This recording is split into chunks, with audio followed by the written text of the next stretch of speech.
না, কেননা রক্তদান শিবিরের আমরা জানি এই ধরনের সামাজিক প্রোগ্রামে এরকম অনেক মানুষজন থাকেন, বা আমরা চাই তারা থাকুন, যারা কিনা হয়তো সেই অর্থে আমাদের পার্টির লোকজন নন। আমাদের পার্টির বাইরেরও অনেক মানুষ এই সব কর্মসূচিতে আমাদের সঙ্গে থাকেন। তাই সাধারণভাবে আমরা বিরাট রাজনৈতিক ভাষণ এসব ক্ষেত্রে এড়িয়ে যাই, সবাইকে নিয়ে যাতে একটা উৎসবের মেজাজে এগুলোকে করা যায় আমরা তাই করি, এক্ষেত্রে আমরা তাই করছি। কিন্তু আজকের অবস্থায় দু একটা কথা না বললেই নয়, এবং আমরা বিশ্বাস করি এই কথাগুলো শুধুমাত্র একটা কি দুটো দলের দলীয় রাজনীতির কথা নয়। যে সময়টার মধ্যে দিয়ে আমরা যাচ্ছি, আপনি আমি যে দলই করি না কেন, আমাদের সবার জন্য অত্যন্ত দুশ্চিন্তার, আমাদের সবার জন্য অত্যন্ত আমাদের সবাইকে বিপন্ন করছে এমন কতগুলো বিষয়। এবং খালি দুশ্চিন্তা করলে তো হবে না।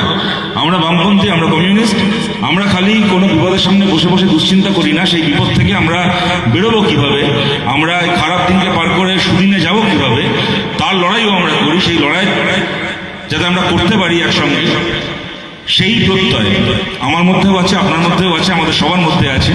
দেখুন, আমরা সবাই জানি গত 3-4 বছর ধরে, 5 বছর ধরে, বা তারও বেশি হয়তো 7-8 বছর ধরে আমাদের রাজ্যে রাজনীতির নামে কি চলছে।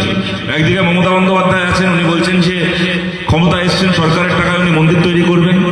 তো অন্যদিকে হুমায়ুন কবির আছেন, উনি ঠিক করেছেন উনি মুর্শিদাবাদে মসজিদ তৈরি করবেন। ওদিকে মোদি আছে, ও অযোধ্যাতে রামের মন্দির তৈরি করেছে। আর আমাদের ঘরে ঘরে বেকার ছেলেমেয়েরা তাকিয়ে কি দেখছে, মোদি রামের মন্দির বানাবে, মমতা ব্যানার্জি জগন্নাথের মন্দির বানাবে, হুমায়ুন কবির বাবরি মসজিদ বানাবে, আর ঘরে ঘরে বেকার ছেলেমেয়েরা ওই মন্দির মসজিদের সিঁড়িতে বসে হাতে বাটি নিয়ে ভিক্ষে করবে। তারা জীবনে চাকরি বাকরির মুখ দেখবে না, কাজকর্মের মুখ দেখবে না। এই কি চলবে আমাদের রাজ্যে নাকি?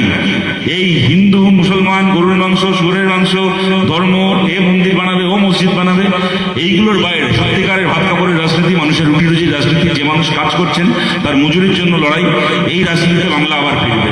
আমরা বামপন্থীরা, আমরা কমিউনিস্টরা, আমরা 34 বছর বাংলায় সরকার চালিয়েছি। যদি কাউকে প্রশ্ন করা হয় এই 34 বছরে পশ্চিমবাংলায় স্কুল কলেজ হাসপাতালের উন্নয়নে সিপিএম কেমন কাজ করেছে, 100 সিপিএমকে কত দেবে, কত নম্বর দেবে, তো কেউ হয়তো বলবেন 70 দেবো, 80 দেবো, কেউ বলতে পারেন 90 দেবো, আবার কেউ বলতে পারেন 5, 10, 15 দেবো। যদি প্রশ্ন করা হয় যে এই 34 বছরে পশ্চিমবাংলায় চাকরি বাকরি সুযোগ তৈরি করার প্রশ্নে, কলকারখানা তৈরি করার প্রশ্নে, আইন শৃঙ্খলা ভালো রাখার প্রশ্নে সিপিএমকে কত দেবে, 100 কত দেবে, বামফ্রন্টকে 100 কত দেবে, তো কেউ বলবে আবার 100, 70, 80, 90, কেউ বলবে 5, 10, 15 শূন্য দেবো, তাও কেউ বলতে পারে। কিন্তু যদি প্রশ্ন করা হয় 34 বছর বাংলায় কমিউনিস্ট সরকার চালিয়েছে, বামপন্থীরা সরকার চালিয়েছে, এই 34 বছরে যাতে পশ্চিমবাংলায় প্রত্যেকজন মানুষ নিজের ইচ্ছে মতো নিজের ধর্ম পালন করতে পারেন, এই পরিবেশ বজায় রাখার প্রশ্নে বামপন্থীদেরকে 100 কত দেবে, আমাদের অতি বড় শত্রুকেও মানতে হবে, বামপন্থীদেরকে আমরা 100 দেবো, একটা নম্বর কেউ কাটতে পারবে না। কি বাংলার মুসলমান, কি বাংলার হিন্দু, একজন মানুষ নেই যিনি বুকে হাত রেখে বলতে পারবেন আমরা সরকার চালিয়েছি বলে তার কোনোদিন নিজের ইচ্ছে মতো নিজের ধর্ম পালন করতে কোনো অসুবিধা হয়েছে। তার জন্য কখনো মমতার জগন্নাথ মন্দির লাগেনি, তার জন্য কখনো মোদির রাম মন্দির লাগেনি, তার জন্য কখনো হুমায়ুন কবিরকে মসজিদ তৈরি করতে হয়নি। বাংলায় মন্দির মসজিদ মানুষ নিজের ইচ্ছায় নিজের আস্থায় মানুষ তৈরি করেছেন, মানুষ পুজো করেছেন, মানুষ নামাজ পড়েছেন, ইবাদত করেছেন। কিন্তু ভাত কাপড়ের লড়াই, রুটি রুজির লড়াই, চাকরি বাকরির লড়াই, কলকারখানার লড়াই, শিক্ষার লড়াই, এই লড়াই বাংলার রাজনীতির পরিচয় ছিল। আমরা বাংলার রাজনীতিকে সেই রাজনীতি আবার ফিরিয়ে আনতে চাই। এখন এসআইআর নিয়ে নতুন করে বলার কিছু নেই, কি চলছে আপনারা দেখেছেন। এসআইআর নিয়ে এরা অদ্ভুত পার্টি বিজেপি, এরা নিজে হাতে নিজের ভোটারের নাম লিস্ট থেকে বাদ দেয়। যখন এসআইআর শুরু হয়েছিল শুভেন্দু অধিকারী বলেছিল বাংলায় নাকি 1,20,00,000 রোহিঙ্গা ঢুকে আসে, এসআইআর করে নাকি 1,20,00,000 রোহিঙ্গা মুসলমানদেরকে চিহ্নিত করা হবে। আমরা বলছি এসআইআর প্রক্রিয়া শুরু হয়ে এখন হিয়ারিং এর ডেটও শেষ হয়ে গেছে। যদি ইলেকশন কমিশন ডেট আর না বাড়ায় তাহলে সামনের 14 তারিখ ফাইনাল ভোটার তালিকা প্রকাশ হওয়ার কথা। আমরা জিজ্ঞেস করছি শুভেন্দু অধিকারীকে ঠিকানা বলুন, বিজেপির পার্টি অফিস, শুভেন্দু অধিকারীর বাড়ি, শিশির অধিকারীর বাড়ি, কোথায় গেলে 1,20,00,000 রোহিঙ্গা মুসলমানের নাম পাবো, তালিকা বলুন। এসআইআর হয়ে গেছে, ইলেকশন কমিশনের অফিস, বিজেপির পার্টি অফিস, শুভেন্দু অধিকারীর বাড়ি, কোথায় পাওয়া যাচ্ছে এই তালিকা? দিতে পারবে না তালিকা। নোট বাতিল করে কত কালো টাকা ধরা পড়েছে তার তালিকাও কোনোদিন জানতে পারিনি, আর এসআইআর করে কতজন রোহিঙ্গা ধরা পড়লো তার তালিকাও কোনোদিন জানতে পারবো না। মাঝখান থেকে হুজ্জতি করি মানুষকে কখনো নোট বাতিলের লাইনে দাঁড় করানো হয়, মানুষকে কখনো হাতে ডকুমেন্ট নিয়ে এসআইআর এর লাইনে দাঁড় করানো হয়। ওরা ভোটে জিতেছে বলে বারবার করে ওদের কখন কি খেয়াল হলো, কি খুশি হলো, এই হুজ্জতিগুলো চলে পশ্চিমবাংলায়। কিন্তু আমরা ইলেকশন কমিশনের কাছে জানতে চাই, আমরা ইলেকশন কমিশনকে কাছে জানতে চাই যেদিন থেকে এসআইআর প্রক্রিয়া শুরু হয়েছিল আমরা বিরোধীরা যতবার যত রকম প্রশ্ন তুলেছিলাম, যতবার যত রকম অভিযোগ করেছিলাম, আমাদের প্রতিটা প্রশ্ন প্রতিটা অভিযোগকে অবজ্ঞার সঙ্গে উড়িয়ে দেওয়া হয়েছে। খালি বিজেপির হাতে সংখ্যা ছিল বলে, ওদের হাতে ক্ষমতা আছে বলে। আমরা প্রশ্ন করেছিলাম প্রথম দিন থেকে, আপনি হিয়ারিং এর জন্য লোককে ডাকছেন, ডকুমেন্ট চাইছেন, সে আপনাকে ডকুমেন্ট জমা দিচ্ছে, তাকে আপনি রসিদ দিচ্ছেন না। কালকে যদি 100টার মধ্যে একটা লোকের ডকুমেন্ট হারিয়ে যায়, আপনার হাত থেকে কোথাও এদিক ওদিক কাগজটা রাখবেন, খুঁজে না পান, তারপরে যখন লিস্টটা বেরোবে তখন আমি দেখবো আমার নাম লিস্টে নেই। আমি বলবো আমার লিস্টে নেই, নাম নেই কেন? আপনি বলবেন তোমার ডকুমেন্ট জমা পড়েনি। আমার কাছে প্রমাণ করার কোনো উপায় নেই যে আমি ডকুমেন্টগুলো আপনাকে দিয়ে এসেছি। ডকুমেন্ট নিয়ে রসিদ দেবেন না কেন? অবজ্ঞার সঙ্গে উড়িয়ে দেওয়া হয়েছিল প্রশ্নটাকে। সুপ্রিম কোর্ট নির্দেশ দেয়, ওদেরকে রসিদ দিতে ওরা বাধ্য হয়। আমরা বলেছিলাম মাধ্যমিকের অ্যাডমিট কার্ড থেকে শুরু করে, বাড়ির পার্মানেন্ট রেসিডেন্সিয়াল অ্যাড্রেস থেকে শুরু করে, তার ডকুমেন্ট থেকে শুরু করে, এইগুলোকে এসআইআর এর জন্য মান্যতা দিতে হবে। এগুলো সরকারি ডকুমেন্ট। মাধ্যমিকের অ্যাডমিট কার্ড সরকারি বোর্ড থেকে দেওয়া হয়, পার্মানেন্ট রেসিডেন্সিয়াল সার্টিফিকেট সরকারি অফিস থেকে দেওয়া হয়। এগুলো কোনো ছাপাখানায় ছাপিয়ে আনা যায় না। সরকারের অফিস থেকে দেওয়া ডকুমেন্টকে এসআইআর এ মান্যতা দিতে হবে। ওরা মান্যতা দেয়নি প্রথম থেকে, সুপ্রিম কোর্টের নির্দেশে ওরা মান্যতা দিতে বাধ্য হয়েছে। তো এত কিছুর পরে আমরা বলছি এসআইআর এর তালিকা ফাইনাল লিস্ট যেদিনই বেরোবে, 14ই ফেব্রুয়ারি হোক, 21শে ফেব্রুয়ারি হোক, তারও পরে হোক, এমন সময় বাংলা এসআইআর করলো যেদিন এসআইআর লিস্ট বেরোবে তারপরে 3-4 দিনের মধ্যে ভোট ঘোষণা হয়ে যাবে, বিধানসভার ভোট ঘোষণা হয়ে যাবে। মানে কি? কোনো মানুষের নাম যদি অন্যায়ভাবে এসআইআর এর তালিকা থেকে বাদ পড়ে যায়, তার অ্যাপিল করে নামটাকে তোলার সময়টুকু থাকবে না। সেইবারে বিধানসভা ভোটে আর ভোট দিতে পারবে না। তাকে সময়টুকু দেওয়া হচ্ছে না। যা চাইলে এই নাম বাদ গেল, তার মধ্যে 9টা নাম সঠিকভাবে বাদ গেল, একটা নামও যদি ভুল করে বাদ যায়, অন্যায়ভাবে বাদ যায়, তাহলে সে যে অ্যাপিলটুকু করবে, অ্যাপিলটুকু করার সময় সে পাবে না। এমনভাবে বাংলা এসআইআর করা হলো। এর জবাব দিতে হবে না বিজেপিকে? এর কৈফিয়ত দিতে হবে না বিজেপিকে? যেদিন থেকে এসআইআর চালু হয়েছিল, আপনাদের মনে থাকবে ওরা বলছিল, শুভেন্দু অধিকারীরা বলছিল নাকি বাংলা থেকে রোহিঙ্গা মুসলমানদেরকে বাংলাদেশ পাঠানোর জন্য এসআইআর হচ্ছে। আর সেই সময় অনেক বিজেপির সমর্থক দেখবেন, যারা ফেসবুকে খুব বিজেপির হয়ে লেখালেখি করে, বরাবর করে আসছে, অনেক বিজেপি সমর্থক, ওই আপনাদেরও নিশ্চয়ই চোখে পড়েছে, ওই সময় ফেসবুকে লিখতো, বাংলায় যদি ঠিক করে এসআইআর হয় তাহলে বনগা লোকাল খালি হয়ে যাবে, তাহলে গাইঘাটা লোকাল খালি হয়ে যাবে। কেন বনগা, কেন গাইঘাটা? বনগা গাইঘাটা থেকে শুরু করে রানাঘাট, ওই সমস্ত চত্বরে মতুয়া মানুষ, উদ্বাস্তু বাঙালি, উদ্বাস্তু হিন্দু বাস করে। ফেসবুকে খিল্লি করতো, একবার ঠিক করে এসআইআর হলে বনগা লোকাল খালি হয়ে যাবে। তারপরে এসআইআর এর প্রথম ড্রাফট বেরোলো, আমরা দেখলাম সত্যি বনগা লোকাল খালি হয়ে যাবে। এবার ওরা বলেছিল রোহিঙ্গা মুসলমানের নাম বাদ দেবে, যারা খুব আনন্দ পেয়েছিল শুনে, তারা দেখলো তাদের নাম বাদ চলে গেছে, মতুয়া মানুষের নাম বাদ চলে গেছে, উদ্বাস্তু মানুষের নাম বাদ চলে গেছে এসআইআর থেকে। তখন শুভেন্দু অধিকারীরা বুঝলো, শ্রমিক বাচ্চা দিলীপ ঘোষরা বুঝলো, যাকে বলে হিন্দুদের লেনেকে দেরে হিতে বিপরীত হয়ে গেছে। ভেবেছিলাম মুসলমানের নাম কাটবো লিস্ট থেকে, হিন্দুদের নাম কাটা যাচ্ছে, উদ্বাস্তুর নাম কাটা যাচ্ছে। যেসব এলাকায় গত 10 বছর ধরে 12 বছর ধরে আমরা জিতছি, সেই সব এলাকার লোকের নাম কাটা যাচ্ছে। এবার কি করা যায়? বললো এবার নতুন একটা জিনিস আবিষ্কার করলো, লজিক্যাল ডিসক্রিপেন্সি।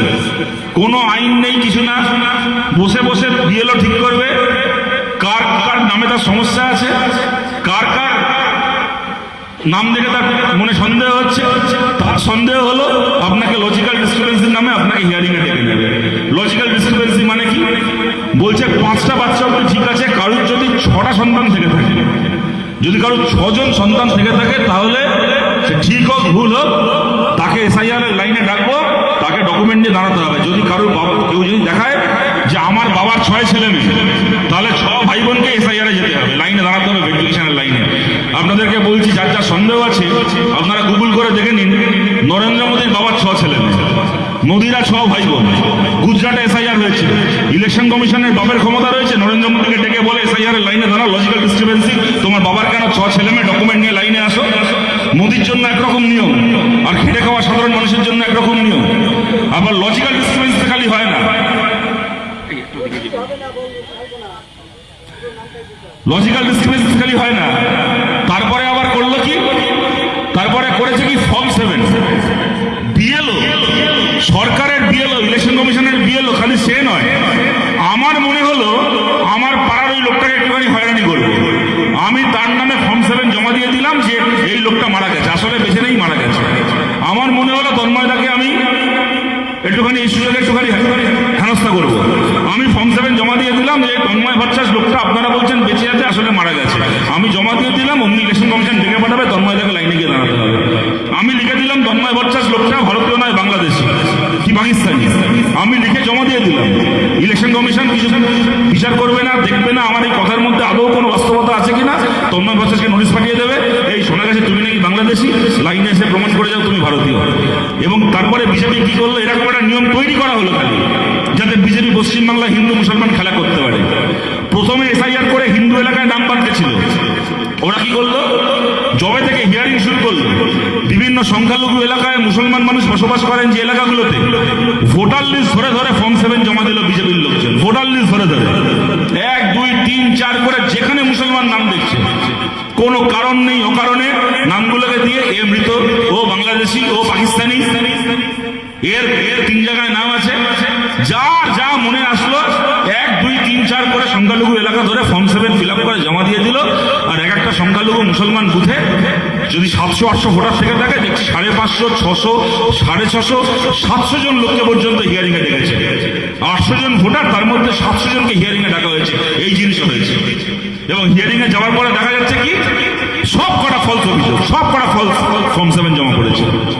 সবার সব কাগজ ঠিক আছে, সব ডকুমেন্ট ঠিক আছে, সবাই যারা দেখা হয়েছে সবাই বেঁচে আছে, প্রত্যেকে ভারতের মানুষ, তাদেরকে হেনস্থা করা হচ্ছে।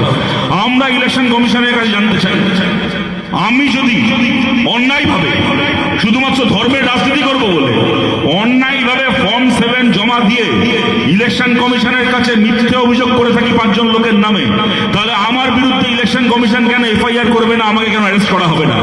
গোটা বাংলা জুড়ে বুথে বুথে যে সমস্ত বিজেপির লোকেরা ফর্ম 7 জমা দেওয়ার নাম করে এই 2 নম্বরিটা করলো, বিশেষ করে সংখ্যালঘু এলাকাগুলোতে গিয়ে নাম ধরে ধরে ফর্ম 7 জমা দিয়ে ওখানে হুজ্জতি করলো, হয়রানি করলো লোককে, কেন সেই সমস্ত বিজেপির লোকেদের বিরুদ্ধে ইলেকশন কমিশন নিজে এফআইআর করবে না?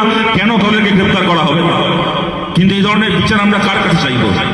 পশ্চিমবাংলায় সমস্ত আইন কানুন বিচারের কোনো বালাই রয়েছে? এখানে এই সমস্ত খেলা হবে, হিন্দু মুসলমান খেলা হবে। আমি দেখলাম অগ্নিমিত্রা বল 2 দিন আগে দেখি বিধানসভায় ভাষণ দিয়েছে, দিয়ে বলছে মাদ্রাসাগুলো থেকে সব জঙ্গি তৈরি হয়। মাদ্রাসায় যাচ্ছে মুসলমানরা জঙ্গি তৈরি হওয়ার জন্য, মাদ্রাসাতে ভর্তি হয়ে মুসলমানরা ক্রিমিনাল তৈরি হচ্ছে। এই সমস্ত অগ্নিমিত্রা বলের মতো এই সমস্ত কতগুলো অশিক্ষিত, বলতে খারাপ লাগে কথাটা, অনেক মানুষ অশিক্ষিত হন, তারা শিক্ষার সুযোগ পান না বলে, আর অনেক মানুষ হয় স্কুল পাঠশালায় পড়েও অশিক্ষিত। অগ্নিমিত্রা বলকে দেখে দেখে বোঝা যায়।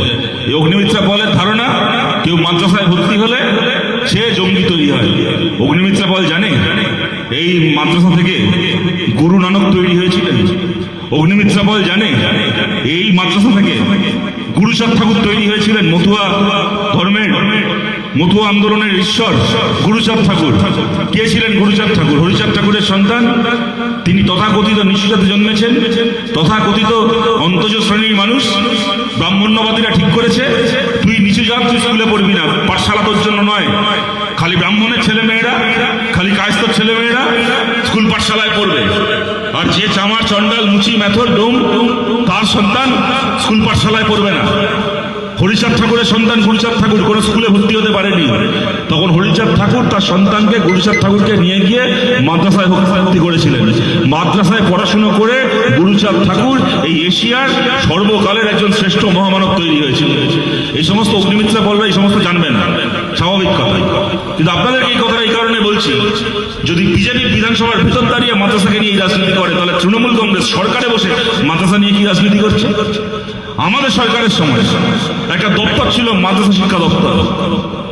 আমাদের সরকার মাদ্রাসা শিক্ষা দপ্তর, তার আলাদা বাজেট, তার আলাদা করে শিক্ষক নিয়োগ, মাদ্রাসা সার্ভিস কমিশনের পরীক্ষা, সার্ভিস কমিশনের পরীক্ষার মাধ্যমে মাদ্রাসায় শিক্ষক নিয়োগ থেকে শুরু করে মাদ্রাসা শিক্ষা ব্যবস্থাকে একটা সরকার, সরকারি সাহায্যে চলা, সরকারি ব্যবস্থাপনায় চলা একটা আধুনিক শিক্ষা ব্যবস্থার মতো করে পশ্চিমবাংলায় মাদ্রাসা শিক্ষা পরিচালনা করতে।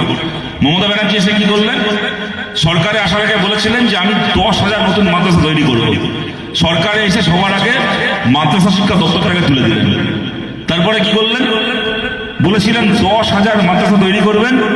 গত 15 বছরে পশ্চিমবাংলায় একটা নতুন মাদ্রাসা তৈরি করেননি, একটা না, 241টা আনরেকগনাইজড মাদ্রাসা ছিল, যে মাদ্রাসাগুলো কিছু স্থানীয় উদ্যোগে চলছে, কিন্তু তার কোনো সরকারি স্বীকৃতি নেই, কোনো সরকারি সাহায্য পায় না। মমতা ব্যানার্জির কাছে তারা চাইলেন যে আপনি আমাদের দায়িত্ব নিন, আমাদেরকে সরকারি তালিকার মধ্যে আনুন। মমতা ব্যানার্জি বললেন যাও, তোমাদেরকে রেকগনাইজ করে দিলাম, আজকে থেকে তোমরা আনরেকগনাইজ নয়, তোমরা রেকগনাইজ মাদ্রাসা, কিন্তু আমি রেকগনাইজ করবো, আমি কিন্তু আনএডেড রেখে দেবো, তোমাদেরকে এড দেবো না। মানে কি? রেকগনিশন দিল। তার মানে মাদ্রাসার গায়ে মমতা ব্যানার্জির ছবি টাঙিয়ে দিল, কিন্তু তার শিক্ষকের মাইনে, বাচ্চাদের মিড ডে মিল, বাচ্চাদের স্কুলের পোশাক, ইউনিফর্ম, আর ধরুন ল্যাবরেটরি খরচা, সিলেবাস, বই খাতার খরচা, কোনো কিছুর দায়িত্ব, একটা নয়া পয়সার দায়িত্ব সরকার থেকে নিল না। বলে দিল তোমাদেরকে স্বীকৃতি দিচ্ছি। আরে আপনার স্বীকৃতি ধুয়ে জল খাবো? আপনার স্বীকৃতি ধুয়ে জল খাবো যদি এক পয়সার দায়িত্ব না নেন? না শিক্ষকের মাইনে, না বাচ্চার পড়াশোনা, না তার দুপুরের খাবার, না স্কুলের জামা কাপড়। আর সেই দাবিতে যখন এই আনএডেড মাদ্রাসা শিক্ষকরা দুদিন আগে কলকাতা শহরে মিছিল করছিলেন, আমি নিজে, আমাকে পার্টি থেকে বলা হয়েছিল, সেলিনদা বললো ওরা মিছিল করছে, ডেকেছে তোকে কি যা। শিয়ালদা স্টেশন থেকে মিছিল শুরু হলো, নবান্নর দিকে যাচ্ছিল মিছিল, ধর্মতলায় আটকালো। যেদিন দুপুরবেলা বিধানসভায় দাঁড়িয়ে অগ্নিমিত্রা পল বলছেন যে মাদ্রাসা থেকে জঙ্গি তৈরি হয়, সেই দিন সেই সময় ধর্মতলা মোড়ে মাদ্রাসার এই শিক্ষকদের ওপর লাঠিচার্জ করে মমতা ব্যানার্জির পুলিশ মারতে মারতে তাদেরকে পুলিশের গাড়িতে তুলে লালবাজারে নিয়ে চলে গেল। একদিনে এক সময় দুটো ঘটনা ঘটল। তৃণমূল আপনাকে বিধানসভার ভেতরে দেখাবে, দেখো বিজেপি কি খারাপ, বিজেপি মাদ্রাসা নিয়ে কি নোংরা কথা বললো বিধানসভার ভেতর। আর বিধানসভার বাইরে রাস্তায়, পশ্চিমবাংলার রাস্তায় কি হলো? যখন বিজেপি ভেতরে নোংরামিটা করছে, সেই সময় তৃণমূলের সরকার মাদ্রাসা শিক্ষকদেরকে রাস্তায় ফেলে পেটাচ্ছে। কেন না? তারা মাদ্রাসায় পড়ানোর জন্য সরকারের মাইনে চেয়েছিল, তারা মাদ্রাসায় পড়ানোর জন্য বলেছিল বাচ্চাগুলোকে পেট ভর্তি খাবার দিন, বাচ্চাগুলোকে বই খাতা দিন, বাচ্চাগুলোকে স্কুলে পড়ার জন্য শরীরের পোশাক দিন। এটা বলতে গিয়ে মার খেয়ে লালবাজারের লকআপে চলে গেল মাদ্রাসা শিক্ষকরা। এই হচ্ছে মমতা ব্যানার্জির রাজনীতি। দেখুন, সোজা কথা আপনাদের সোজা ভাষায় বলছি, প্রত্যেকবার ভোট আসবে তৃণমূল এই রাজনীতি করবে যে আমাকে ভোট দাও, নাহলে বিজেপি চলে আসবে, আমি মুসলমানকে রক্ষা করব। আজকে গোটা বাংলা দেখছে মমতা বন্দ্যোপাধ্যায় কি রাজনীতি করেছেন পশ্চিমবাংলা। দেখুন, বিজেপি তো ঘোষিতভাবে অ্যান্টি মুসলমান পার্টি, বিজেপি ঘোষিতভাবে বলে আমরা হিন্দুত্ববাদী দল, আমরা অ্যান্টি মুসলিম দল। বিজেপি যদি মুসলমানের বুকে ছুরি মেরে থাকে, তাহলে মমতা ব্যানার্জি বাংলায় বছরের পর বছর মুসলমানের পিঠে ছুরি মেরেছেন একটার পর একটা ইস্যুতে। সিএ হচ্ছে, ওনার এমপি গুলো পার্লামেন্টে গিয়ে সিএ এর বিরুদ্ধে ভোট দিচ্ছে না, সিএ পাস হয়ে যাচ্ছে, আর সেই এমপি গুলো ধর্মতলা মোড়ে দাঁড়িয়ে ক্যাকাচিচি করছে। উনি ভোটের আগে বলবেন যে আমি বাংলায় সিএ হতে দেবো না, এনআরসি হতে দেবো না, আমাকে ভোট দাও। ভোটে জিতে আসার পরে কি করলেন? এনআরসির বিরুদ্ধে লড়াই করছিল যে ছেলেটা আনিস খান, তাকে খুন করলেন। আর বাংলা এনআরসি করে বাংলার মুসলমানকে বাংলাদেশ পাঠিয়ে দেবে বলছিল যে বাবুল সুপ্রিয়, তাকে সরকারের মন্ত্রী করলেন। আজকে বাংলার দিকে তাকিয়ে দেখুন, আনিস খানের মৃতদেহ কবরের তলায় শুয়ে থাকে, আর সেই কবরের উপর দিয়ে বাবুল সুপ্রিয় লালবাতি গাড়ি চলে যায়। এই হচ্ছে মমতা ব্যানার্জি। বললেন পশ্চিমবাংলায় আমি ওয়াকফের বিরুদ্ধে কোনো আন্দোলন করতে দেবো না, বাংলায় ওয়াকফ লাগু হবে না, ওয়াকফের সংশোধনী লাগু হবে না। কি হলো? ডিসেম্বর মাসের আগে এসে বলে দিলেন নভেম্বরের শেষে গিয়ে যে 5ই ডিসেম্বরের মধ্যে বাংলায় ওয়াকফের সংশোধনী আমি লাগু করে দিচ্ছি, যে ওয়াকফের সম্পত্তিকে রেজিস্টার করবে না তার সম্পত্তি এবার আমরা বাজেয়াপ্ত করে নেব। বাংলায় প্রথমে মোদির ওই ওয়াকফ সংশোধনীর বিরুদ্ধে মিটিং মিছিল করতে দিলেন না, তারপরে ওয়াকফের ওই সংশোধনীকে পশ্চিমবাংলায় লাগু করে দিলেন। বামফ্রন্ট সরকার, যা ভারতে কেউ কোনোদিন কল্পনা করেনি, আমাদের সরকার করেছিল, বামফ্রন্ট সরকার করেছিল। চাকরিতে, সরকারি চাকরিতে মুসলিম ওবিসি রিজার্ভেশন গোটা ভারতে কেউ কল্পনা করতে পারেনি, বাংলায় বামপন্থীরা আমরা করছিলাম। মমতা ব্যানার্জি এসে ছলে বলে কৌশলে মুসলিম ওবিসি রিজার্ভেশনটাকে তুলে দিলেন পশ্চিমবাংলাতে। এসআইআর বললেন আমি যতদিন বেঁচে আছি, আমি বেঁচে থাকতে পশ্চিমবাংলায় এসআইআর হবে না। জানি না মমতা ব্যানার্জি এখনো বেঁচে আছেন না এর মধ্যে মরে পড়ে গেছেন। বাংলায় তো এসআইআর শুরু হয়ে শেষ হয়ে গেল, বাংলায় 2 দিন পরে লিস্ট বেরোবে। যত দিন গেছে একটার পর একটা ইস্যু। আপনারা দেখেছেন মমতা ব্যানার্জি বাংলার মুসলমানের ভোট নিয়েছেন এক হাতে, তা ভোট হয়ে যাওয়ার পরে মুসলমানের পিঠে ছুরি মেরেছেন আর এক হাতে। কদিন ওনাকে এটা করতে দেওয়া হবে, মানুষ বিচার করবেন। আপনাদের সবার কাছে বলছি, অনেক আঘাত, অনেক আক্রমণ হয়েছে আমাদের উপর, তারপর আমরা লড়াই থেকে সরে যাইনি তৃণমূলের চোরগুলোর বিরুদ্ধে।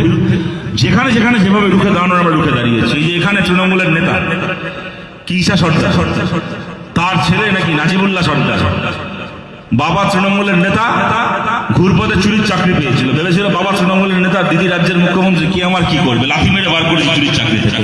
পারলো না তো, বাবা যত বড় নেতা হোক পারলো না তো ছেলের চাকরি বাঁচাতে, লাথি মেরে বার করেছি। সেরকম এলাকায় এলাকায় যারা পঞ্চায়েতে ভোট করতে দেয়নি, এলাকায় এলাকায় যারা সরকারি জমি দখল করে প্রমোটিং করেছে, 100 দিনের কাজের টাকা চুরি করে নিজের 3 তলা বাড়ি বানিয়েছে, সেগুলোকেও লাথি মেরে জেলে ঢোকাবো যদি একটা বার সেই সুযোগ আমরা পেয়েছি। আপনাদের সবার কাছে আবেদন করছি, সেই সুযোগ যেন বাংলায় বামপন্থীরা পায়, আপনারা সেটা নিশ্চিত করুন। আমরা যে যে কথা বাংলায় দিয়েছি প্রতিটা কথা অক্ষরে অক্ষরে পালন করবে, এটা আমরা নিশ্চিত করবো। আপনাদের সবার কাছে এই কথা বলে, যারা আজকে রক্ত দিচ্ছেন সবাইকে ধন্যবাদ জানিয়ে, ভবিষ্যতে এই ধরনের সমস্ত সামাজিক কাজে আপনাদের সবাইকে পাশে পাবো এই আশা রেখে আমার কথা শেষ করছি। ভালো থাকবেন সবাই, নমস্কার।